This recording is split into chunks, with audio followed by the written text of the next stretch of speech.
nézzük. Takács Zoltán és Sebők Zsolt egymással szemben. Sebőknek voltak már óriási gratuljára, és van még egy! De aztán itt mit tudom, egy gól! Hát ez hihetetlen! Ez hihetetlen!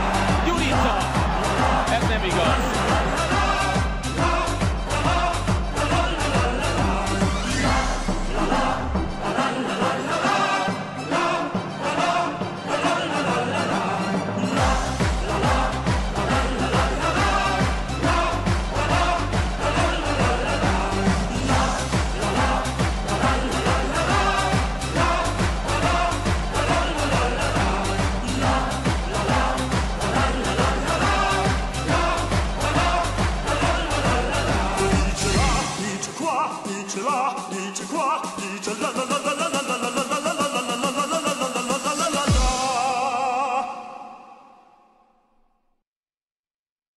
For anden gang skåret jo til 1-0. Og se om Hoffmann hugger den nu. Han har gået til den rigtige side begge gange indtil nu.